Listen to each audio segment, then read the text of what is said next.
Bang, ini kan terkait Lisa Mariana nih sudah diperiksa ya Bang kemarin terkait statusnya sebagai tersangka atas pencemaran nama baik ya Bang.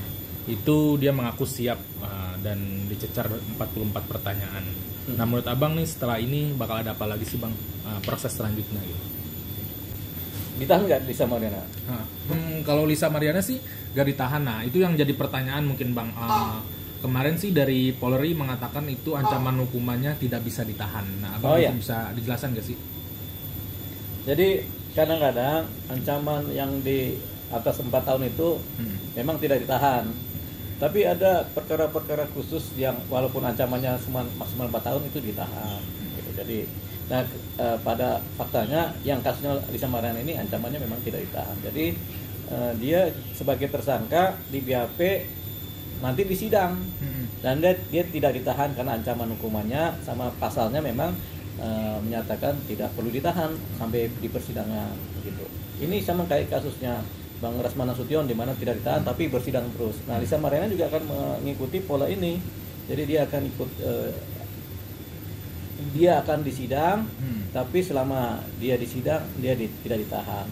Sampai kemudian nanti ketika keputusannya sudah berkekuatan hukum tetap baru kemudian dia baru menjalani masa hukuman kan. Kalau diputus bersalah setahun penjara ya setahun lah dia menjalani masa hukuman. Nah menurut Abang ini kan jadi pertanyaan netizen ini berarti yang kata Abang itu ya berarti gak ditahan karena memang pasal itu memang tidak ada untuk menahan Lisa. Iya, kalau pasalnya cuma ancaman 4 tahun dan bukan pasal-pasal yang khusus ya berarti dia mengikuti pola hukum acara pada umumnya, hukum acara pidana di mana tidak ditahan. Nah berarti apa sih Bang yang akan ada selanjutnya prosesnya nih? Dari kuasa hukum ini mengatakan katanya ini bukan tahanan kota kok, kita akan siap hadapi Ridwan Kamil. Bisa memang bukan tahanan kota karena kan nggak ada penahanan, jadi nggak ada tahanan kota, tahanan rumah, tahanan penjara nggak ada. Jadi dia tetap tidak ditahan tapi dia menjalani proses hukum. Setelah dia sebagai tersangka, baru kemudian penyidik kemudian melakukan bandeling, penguatan saksi-saksi, bukti-bukti, pemberkasan lengkap, kemudian mengajukan berkas yang lengkap dari penyidik ini diajukan kepada pihak kejaksaan penuntut umum untuk dinilai apakah sudah bisa memenuhi untuk disidangkan atau tidak, apakah sudah bisa P21 apa belum gitu. Kalau belum P21 ada P18 atau P19 dikirim balik supaya penyidik polisi melengkapi. Tapi kalau kemudian jaksa menyatakan sudah lengkap P21, nah baru 2 minggu kemudian jaksa meminta supaya penyidik membawa tuh semua barang bukti, keterangan saksi, berkas lengkap itu dibawa sama si tersangkanya Lisa Mariana dibawa penghadapan ke kejaksaan sebagai tahap 2 gitu. Nanti oleh jaksa setelah serah terima tersangka dan barang bukti baru kemudian diajukan ke pengadilan untuk disidangkan. Tapi Lisa nih kekeh Bang, statement melalui kuasa hukumnya nih dia tidak pernah minta untuk berdamai katanya. Bisa. Nah menurut Abang dengan statement seperti ini gimana Bang? Ya sebenarnya dulu kan ada mediasi itu restoratif justice, dia kan datang itu ke acara upaya RJ kan. RJ kan tujuannya adalah untuk berdamai. Jadi ketika dia datang ya dipanggil kan, ya apakah dia mau berdamai apa enggak tergantung di dalam kan. Tapi kalau dia bilang itu ya nggak apa-apa juga, berarti kan proses hukum memang jalan terus. Dan ini sebagai catatan bahwasanya dia juga nggak mau berdamai begitu. Berarti menurut Abang dia gak mau berdamai, ada sesuatu yang menurut dia nih merasa benar berarti Bang. Apapun walaupun dia memang sudah tersangka berarti tetap percaya diri gitu Bang.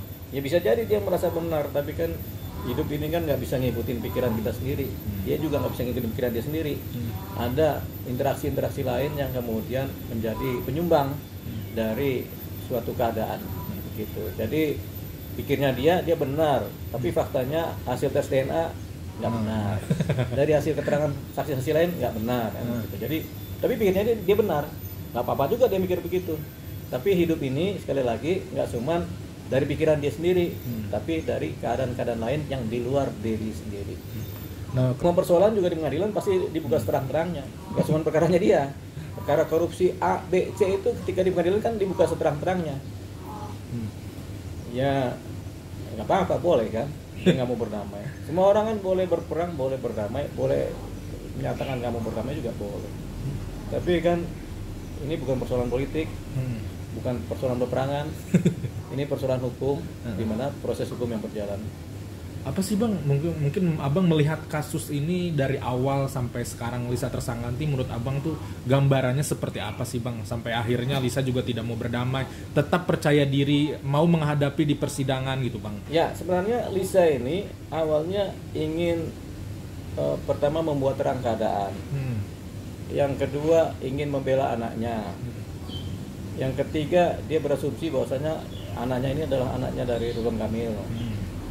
Yang keempat, dia kemudian punya posisi untuk mendapatkan material dari keadaan-keadaan tersebut, begitu.